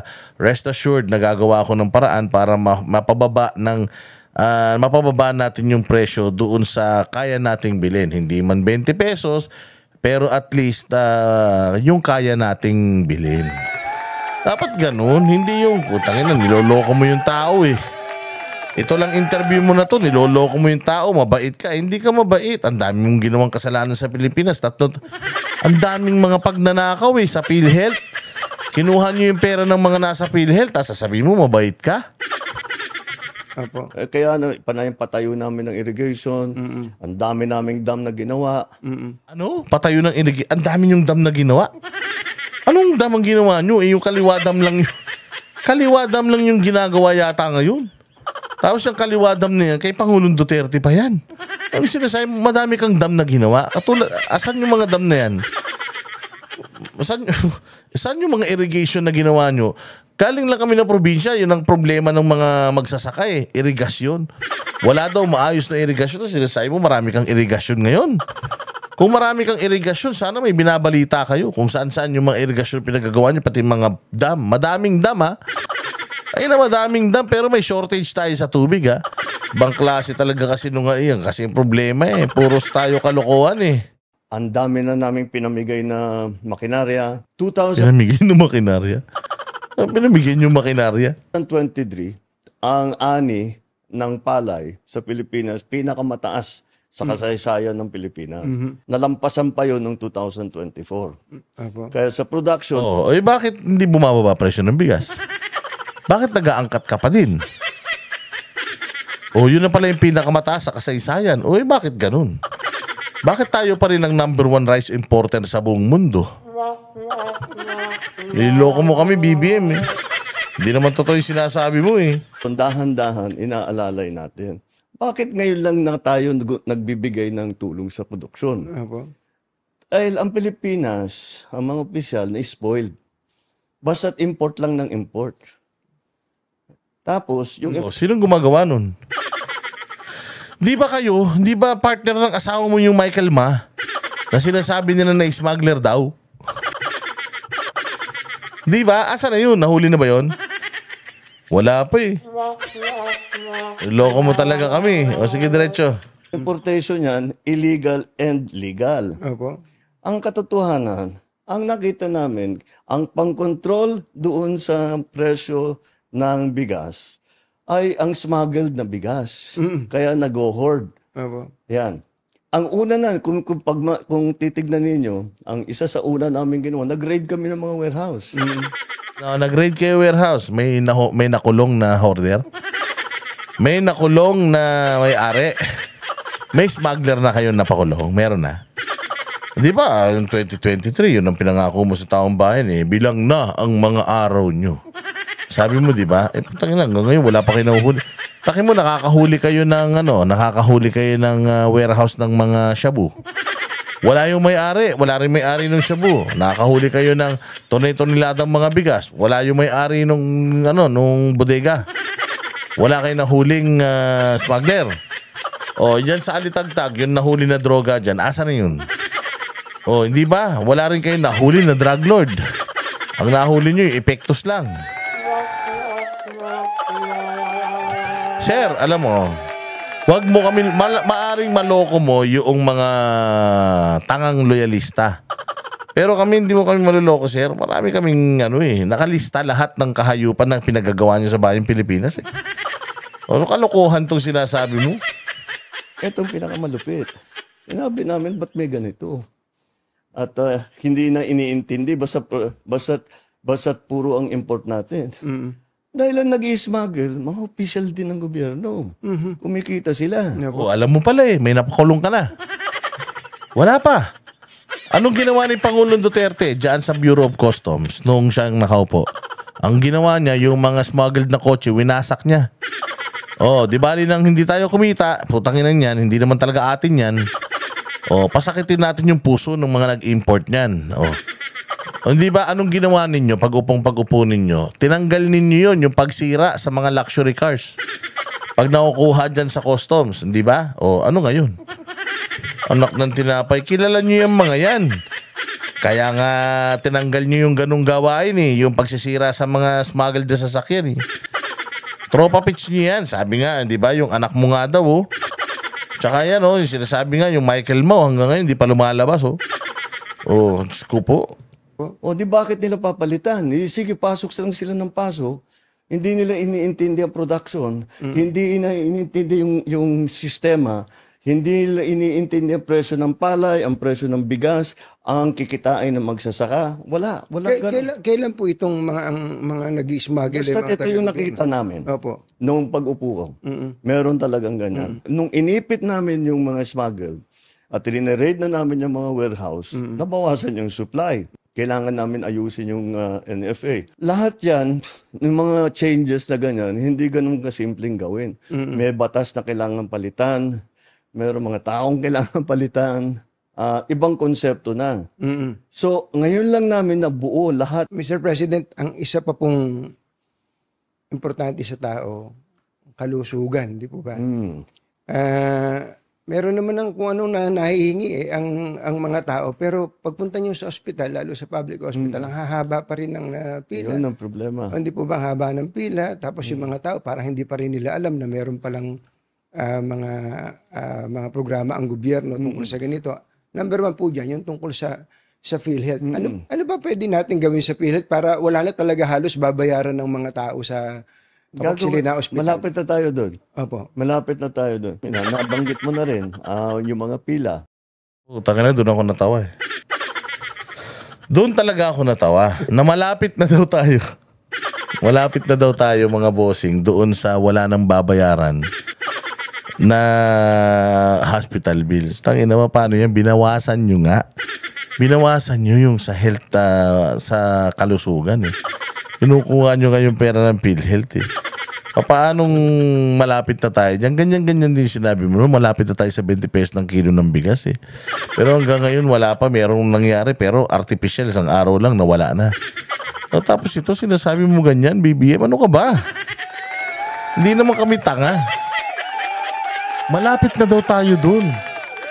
Sabi ko wala talaga to. Bulero talaga tong tao na to.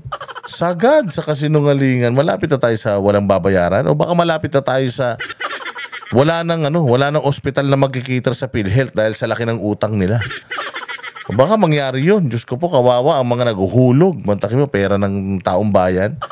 Hindi lang basta taong bayan, ang working class o class C, class CBA.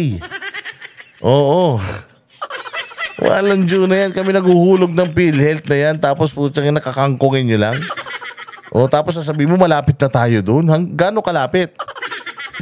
Sinungaling ka talaga. Nakapunta na ako sa ospital, 200 ng tao nakahilera. Grabe, Dalawang oras bago nila maibigay yung papeles nila. Digitalization lang ang sagot dyan. Dahil pinaparami talaga natin ang member, pinaparami na talaga yung binibigyan ng benepisyo. Hindi na pwedeng kinakamay. Kailangan talaga nasa computer na Kaya yun ang unang ginagawa nitong si Dr. Mercado na namumuno ng PhilHealth. Ay inaayos niya na mabuti yun. Pangalawa, dumalaki ang benepisyo na binibigay ng PhilHealth mula noong 2022 at mas malaki na ang ibinabayad.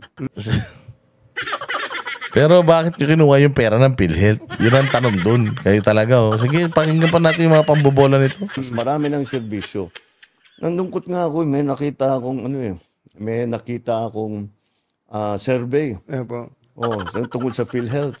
Sabi niya, sana yung presidente ang PhilHealth ay tugunan na nila yung top 10 diseases or sicknesses in the country. Opo. Alam mo kung bakit ako nalungkot? Bakit po? Ginagawa na namin. Hindi lang alam ng tao. Kaya na sinabi mo. Opo, hindi na. Ginagawa na namin yun. Pero patuloy, kung titignan talaga, Mr. pag-aralan. President, nasaan ho yung pagkukulang? Andyan na pala yung programa. Oh. Bakit hindi alam ng tao?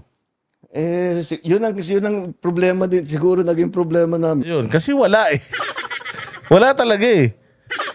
Nandiyan na pala eh. Bakit hindi alam ng tao? Kasi wala. Siya lang nakakaalam na meron. Akala niya meron, pero wala talaga. Sabi ko nga sa iyo, di ba, pag tinanong mo to, maganda Pilipinas? Oo, maganda Pilipinas. Gutom ang mga tao? Hindi gutom mga... Yun sa KOJC, may baril? Walang baril. Walang human rights violation dun. Tayo to sa isip nito, meron, pero wala talaga. Kaya naman, pinapanood to ng mga taga-ahensya ng gobyerno. Sinasabi nito ni Sir. Wala naman talagang ganun. Dahil yung tao, kasama na rin yata sa analysis dito sa eleksyon, Opo. hindi alam ng tao yung ginagawa na. Opo. Nagugulat sila kung minsan pag sinasabi namin, eto pwede na kayo dito, meron kayong ganito, meron kayong pwedeng benepisyong ganito. Hindi nila alam na na pwede silang mag-claim ng ganon. Halimbawa, tinignan namin ng isang araw, dialysis. Sabi ko, ba't di natin pwedeng libre? Libre lahat. Kasi may binabayad pa yung nagda-dialysis eh. Tama po. Paano gagawin yan? So, tinitignan namin yung numero. Kung ano yung pondo ng PhilHealth, para diyan, ano ba ang pwede nating ibigay? Sa cancer, milyon-milyon na ang binibigay nating tulong. Bakit hindi binabalita ni Claire Castro yan? Ba't kailangan pa dito sa podcast ni Katon Ying? Tsaka bakit wala kayong table? Wala kayo. Sana may presentation kayo para malaman natin talagang accurate yan. Totoo. Ang daling sabihin yan eh. Napakadaling sabihin. Ako nga kaya ko sabihin ngayon, nag-i-snow dito sa Pilipinas eh. At ang Pilipinas ang pinakamagandang bansa sa buong mundo. Ang daling sabihin nun. Ang tanong, anong patunay natin tungkol doon? Diyan sa mga sinasabi mo, meron ba tayong prueba? Di ba? Baka mamaya tanungin na naman kayo para kay si Garcia nung una. Ang galing-galing nung makina nung natapos na yung eleksyon, biglang meron palang downside. O hindi ba ganyan kayo eh? Kasi sino pa maniniwala sa iyo, Bongbong? Inuknukan ka na sinungaling. Siyempre, yung mga buntis, yung mga common, hindi na natin dadalhin pa sa ospital yun. Kaya nagbukas tayo ng Bukas Centers. Ang Bukas Centers, yung bagong urgent care ambulatory services. Opo. Yun ang Bukas Center. 24/7 yan. Hindi nagsasara. At yan, yung mga simpleng bagay. Para hindi na kailangan pumunta sa malalaking ospital. Habang pinakikinggan po kayo, halimbawa, yung nabanggit niyo yung parang digitalization, para mabawasan ang pila. Ako meron po akong isang naisip, baka lang pwede niyo consider. Sige. Para matigil tong pila-pila na yan. Kasi nga, nakakalungkot na. Buti pa si Katon Ying. Merong input eh. Oh, sige. Talaga. Old style ang ginagawa eh. Opo. Yun lang, kamay. Opo. Kaya... Yan, digitalization, wala kwenta. Stamp. Anong next? Bumalik ka. Kailangan mong puntahan yung isang opisina. Uuwi yun, babalik na naman doon. Isang linggo yun. Hindi mo naman pwedeng iwanan yung bata. Opo. Sino mag-aalaga? Sino magluluto ng O yan yung Malasakit Center. Yung ginawa ni Senator Bongo. Yan yun, yung hindi na pahirapan ang paghingi ng tulong sa gobyerno pagka nasa ospital. Ang may gawa niyan, si Pangulong Duterte at saka si Bongo, Malasakit Center, na hindi nyo pinupondohan. Diba? Dinidefund ninyo. Punan ninyo. Diba? Yun ang Kaya yung internet malaking tulong. Ni-report ni ganito, bumaba wala na yung ganito mga hold up, etc. Pero pagpunta mo tinanong mo yung tao, ano ba pakiramdam mo? Naku, hindi na ako makapaglakad. Ako, ito na. Peace and order na to. Peace and order. Ang gabi, yung anak ng estudyante, hindi makalakad, makahablutin na lang dyan. Parang may disconnect, Mr. President. Kung gano'n ang pakiramdam ng tao, kailangan talaga natin tugunan. So, ang una namin ginawa, inutusan ko silang ng DILG at saka Chief PNP. Sinabi ko sa kanila, dapat laging may nakikita na pulis na naglalakad. Opo. Kasi pagtagal ng panahon, nakikilala mo na yun eh. Opo. Oh, di kang maging kaibigan yung pulis para pag nakita, may safe kami rito. Nandun si Tang inang peace and order plan yan. Para matugunan yung krimen sa Pilipinas, kinang ina niyan. Yun ang ano niya, yun ang plano niya. Magpaglakarin yung mga pulis. Papasyali mo yung mga pulis. Tayo rin mag-walking kayo. Para nakikita kayo ng mga tao, ha? Mag-walking kayo. So yun, para ang krimen, matapos ang krimen. Kailangan daw yung mga pulis maglakad-lakad at maging kaibigan. Ay, naku, Diyos ko po. Sir, hindi ba pwedeng...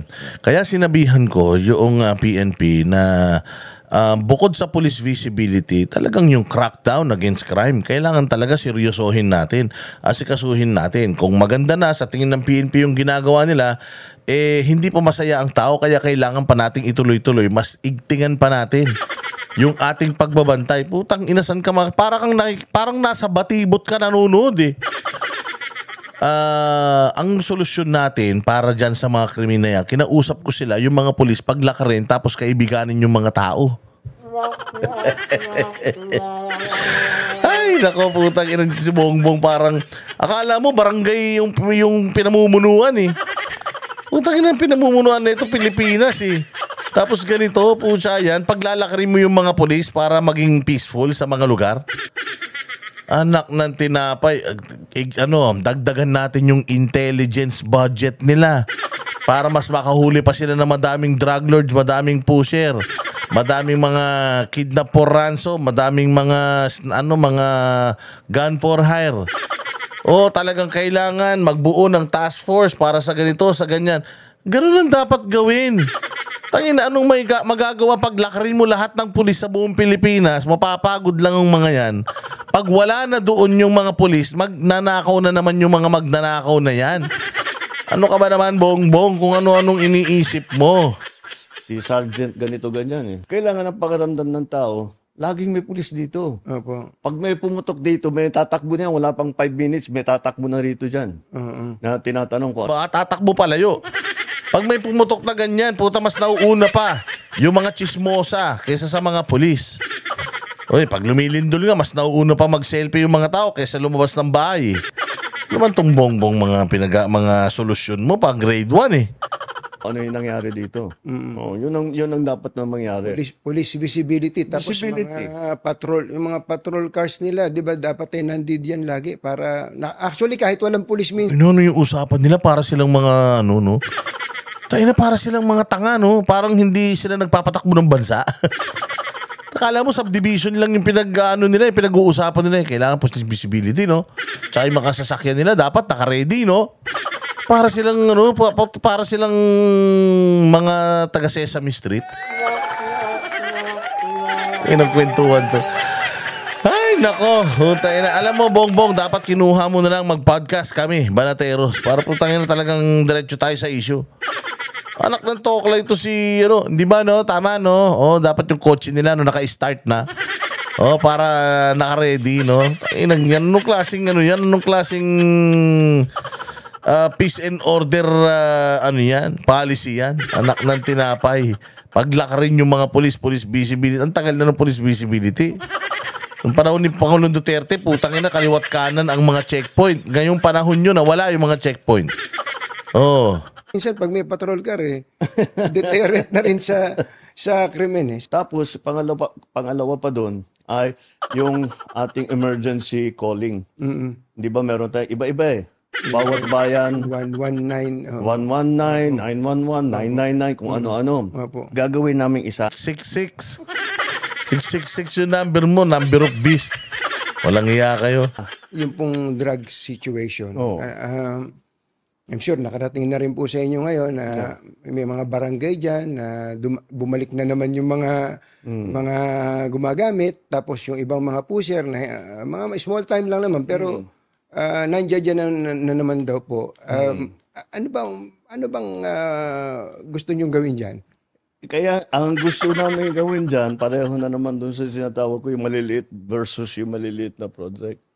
Dahil ang pinanteriya namin, kung saan pumapasok. Mhm. Kaya kung makita mo, yung nahuli namin na shabu, napakalaki na, laking tonelada as compared sa mga nakaraang panahon. Opo. So, malaki talagang nahuhuli namin. Malaki na uhuli nyo ngayon. Alam mo kung bakit?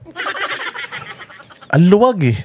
Nakapasok na naman, kaya may malaki. Noon halos walang mahuli. Puro parapernalyas. Pero ngayon, ang daming nahuhuli. Kasi nga, open season na naman. Why? Ang dami yung nahuhuling shabu, wala kayong nahuhuling drug lord. Tama? Meron na kayo na ipakulong na drug lord? Putang ina, sabi ko nga sa'yo eh. Sabi ko nga sa'yo, si Pangulong Duterte, daming drug lord na pakulong eh. Yung iba ka nangamatay eh. Hindi ba? Yun ang talagang war on drugs.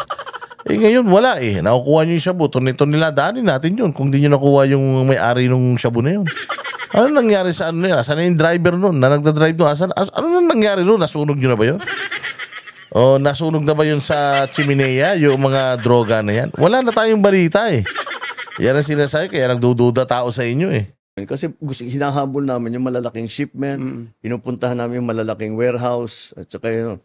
Pero ang pinakamahirap doon ay buwagin yung sindikato. Opo. Dahil ang sindikato, kasama na dyan yung police, kasama na dyan yung local government. Ang laking pera eh. Opo. Ang laking pera talaga nila. Ang dami nilang pera. Kaya kahit sa'yo, yung mga judge, kaya nilang bilhin lahat. Para prosecutor, kaya nilang bilhin lahat. Walang Yun yung sinasabi ni Pangulo. Yung drug lord, yung pusher, dahil madaming pera, kayang bilhin lahat. Anong gawin natin? Putangin nang yan, barilin mo na. Di ba? Diduin mo. Oo, sabihan mo sa kanila manlaban sila. Para talagang tapos na problema natin, di ba? O kasi ikaw na may sabi, capable yung mga yan at corrupt ang mga Pilipino. So, ganito ga, bribery here, bribery there. Bayad dito, bayad dyan. Mayaman eh, di ba? O, dyan ngayon yung sinasabi ni Pangulong Duterte na, utangin na yung mga yan. Alam na nilang bawal, pinaggagawa pa rin nila. Dapat yung mga yan, tumirik ang mga mata niya, no? Kaya mawalan ng hininga mga yan.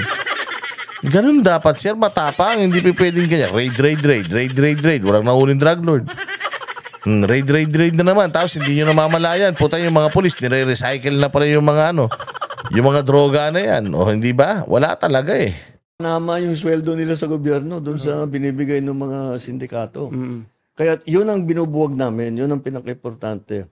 Ngayon, hindi na namin binigyan ng atensyon yung nasa baba. Yung nasa baba. So, dahan-dahan bumabalik. Kasi sabi ko yung operation natin, kailangan malaking seizure. Kailangan malaki. At saka nakakahuli tayo ng mga drug lord talaga. At saka nakakasuhan natin at naikukulong natin. Saan? Wala kami nakikita eh. Sana may binalita, isang drug lord, high profile, ganito, ganyan, Chinese. Wala, sir. Sabi ko nga, talaga manluloko talaga eh. Bolero talaga eh. Talagang guilty. So, ngayon, in the same vein, yun nga, part of the lesson of these elections, let's go back to yung sa grassroots level. Yeah, po. Na kung inaalala ng tao, sinasabi, nagbalikan dito, asikasuhin natin. Wag na sige, tuloy natin yung malalaking drug bust. Tuloy natin yung mga, ikukulong natin yung mga sangkot dyan sa drugs. Pero, tignan muna natin yung mas small offender. Sinabihan ko na nga ang DLG, nakausap ko si Sec. John Vic. Sabi ko, tama rin naman. Kasi hindi magandang tignan yung lugar mo.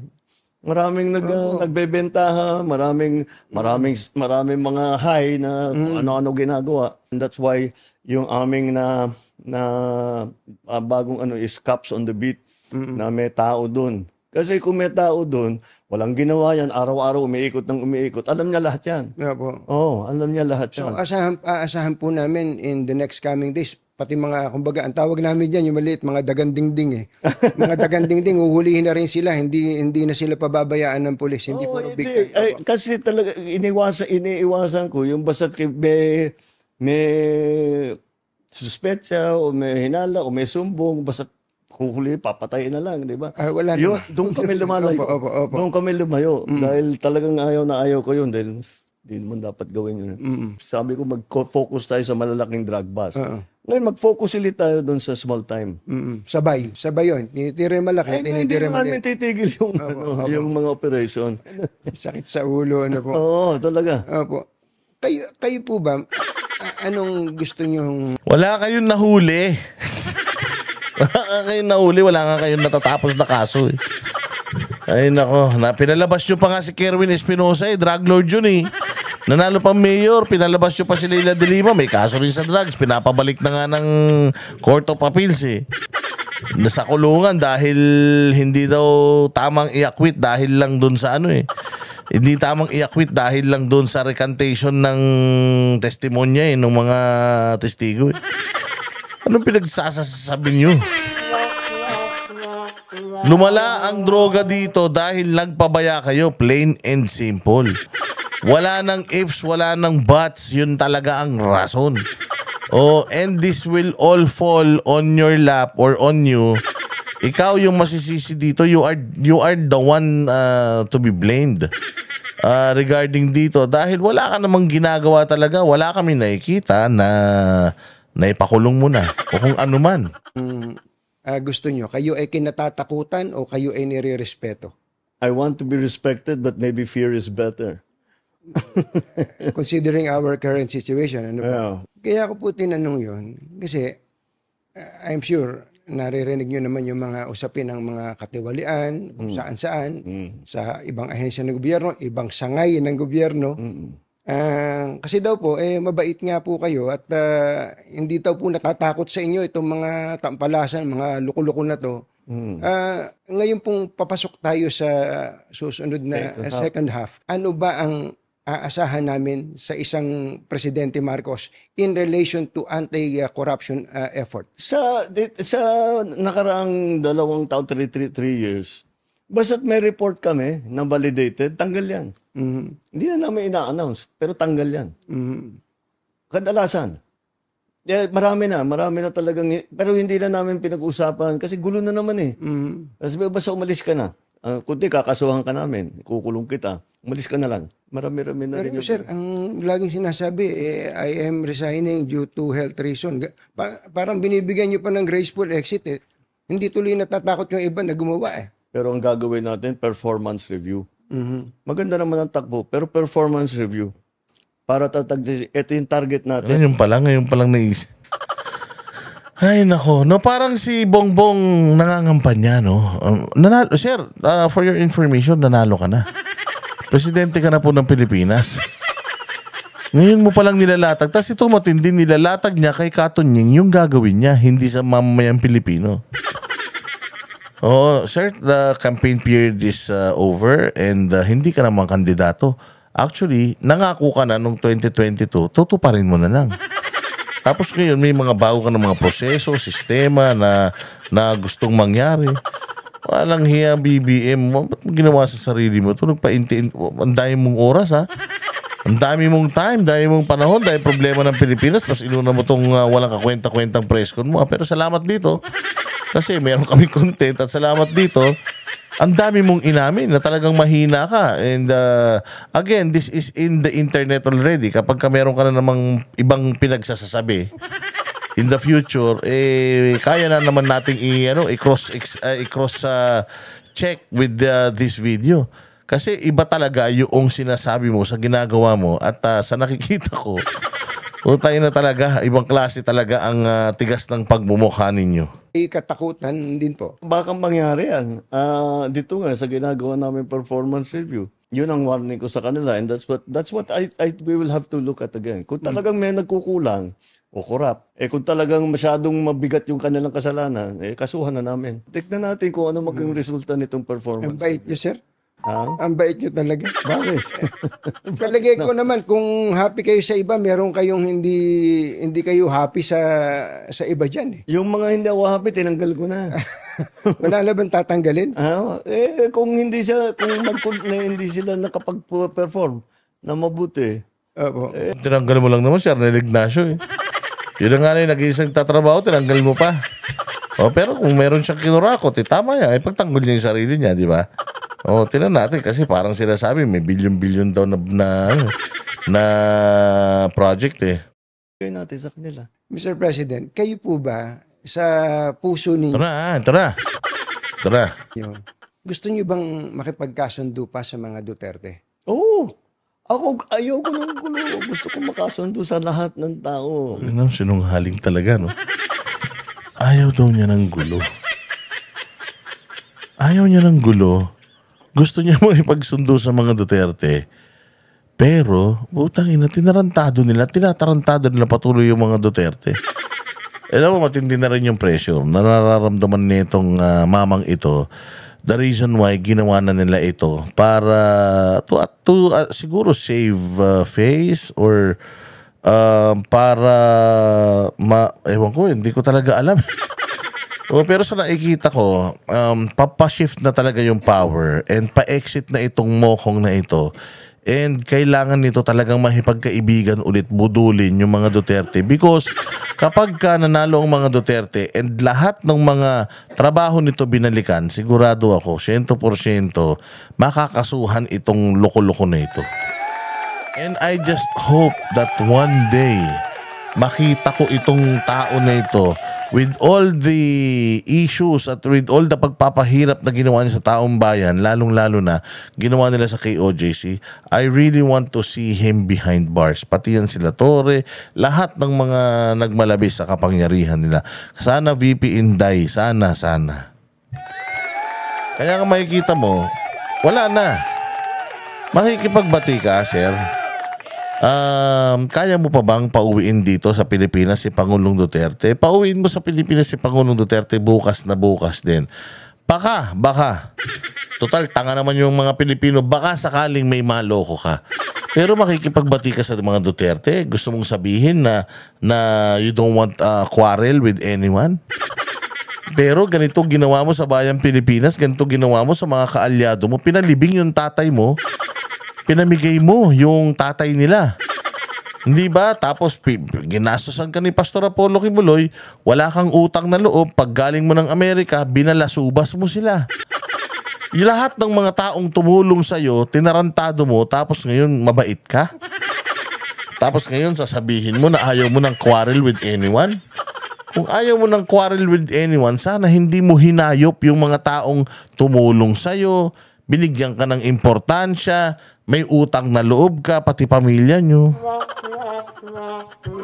Napaka nitong interview na ito. It's such an eye-opener that BBM indeed is a weak leader. At talagang napakasinungaling na tao. Mas maganda, marami na akong kaaway, hindi ko kailangan ng kaaway, kailangan ko kaibigan. Kagaya na sabi ko sa'yo, pagka hindi niya ma-articulate eh. Alam niya kasi nagsisinungaling siya eh. Alam niya kasi na putang ina katarantaduhan yung sinasabi niya eh. You want to be friends with the Dutertes? You were friends with the Dutertes before. They helped you. You begged para maging vice president ka ni Inday. Ibinigay sa'yo ni Inday yung presidency. Ikinampanya ka niya. Ikinampanya ka ni Pastor Apollo Kibuloy. Ipanalibing ni Pangulong Duterte yung tatay mo dahil ayaw niya na ng politika. Tinulungan niya kayong lahat. Naging maayos siya sa inyo. Maganda ang pagpapakilala ni Pangulong Duterte sa inyo nung panahon niya.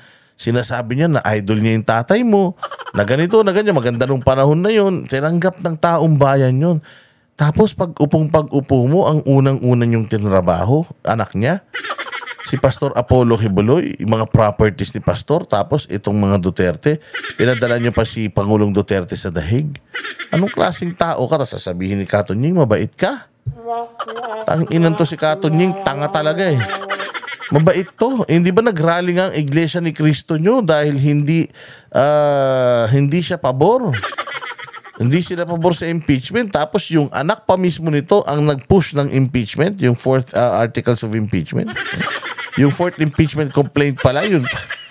Tapos sabihin nyo, mabait ka? Hindi ko. Magko-confess ako dito. Pwede naman po, para akong pari po nito ngayon na po.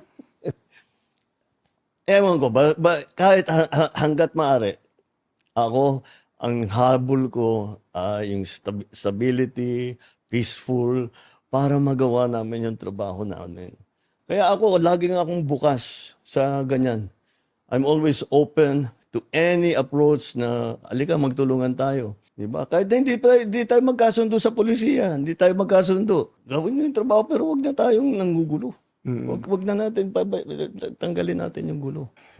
Parang siya pa yung ginugulo, no? No? Parang siya pa yung ginugulo. Tapos ito naman si Katon, yung gustong dilaan yung pisngi niya, no? Walang hiya talaga naman. Awang-awa naman kami sa'yo, BBM. Parang aping-api ka naman. Parang ikaw pa yung inapi, no? Parang ikaw yung inagawan ng tatay. Parang ikaw pa yung kinakawawa. Ngayon, parang ikaw yung may impeachment, kung makapagsalita ka. Okay, no? Parting shot nyo na lang doon po sa mga kababayan natin na siguro ay... But anyways, ayun, at least napag-usapan natin ito at nakikita naman natin mga bossing na nagbabago na ang the tide is changing, ika nga, nagbabago na ang agos at nakikita na natin na unti-unti papunta na tayo sa panibagong yugto ng ating buhay, which is yung kakatapos lang actually in 2025 pero excited talaga yung tao sa 2028. Why? Excited talaga yung tao na mawala itong buwisit na ito. Kaya nga sobrang dami ng mga Pilipino na lumabas sa kanilang tahanan para bumoto. Ang problema lang, 18 or 17 million na mga botante yung nasira yung kanilang mga chances na makakast ng boto doon sa mga kandidatong gusto nila, mahal nila, dahil nga dito sa issue ng COMELEC na sana ay mag-manual count na.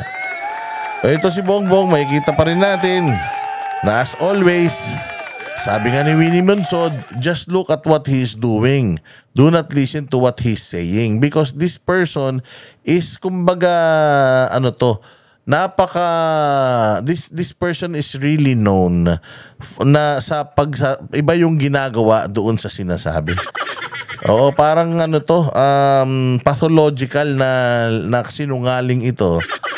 At talagang bilib na bilib siya sa kanyang sarili at tingin niya talaga siya pa yung aping-api.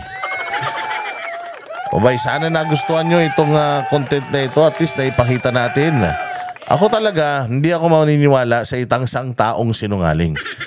Ang taong sinungaling, nature na niyan magsinungaling. Ang taong ahas, nature na niyan manuklaw. Kapag nabudol kayo ulit na itong mokong na to, sabi nga ni Pangulong Duterte, bahala na kayo. Basta ako, nagsabi na sa inyo, wag na kayo maniniwala rito, ganito, ganyan, ganito, ganyan.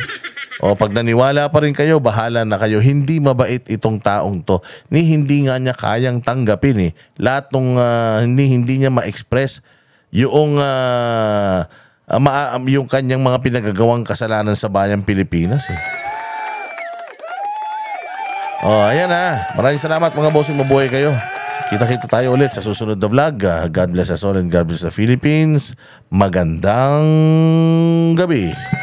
Kami ang boses ng masa, hindi natatakot. Katotohanan lang, di kami nalulunod. Walang bahid ng sismis, lahat ay totoo.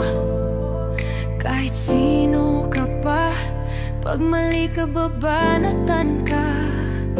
Walang pinipili kulay, wala kaming kinikilingan. Basta para sa bayan, kami lalaban. Pagdama palakpakan, pag mali banatan. Di matitinag, di matatakot, para sa bayan tuloy ang sigaw. Sa harap ng kamera, walang halong takot. Mga baluktot, lahat kayo'y tutumba. Ang hustisya at totoo, yun lang ang mahalaga. Kahit sinong harang, di kami matitinag. Walang pinipiling kulay, wala kaming kinikilingan. Basta para sa bayan, kami lalaban. Pagtama palakpakan,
walang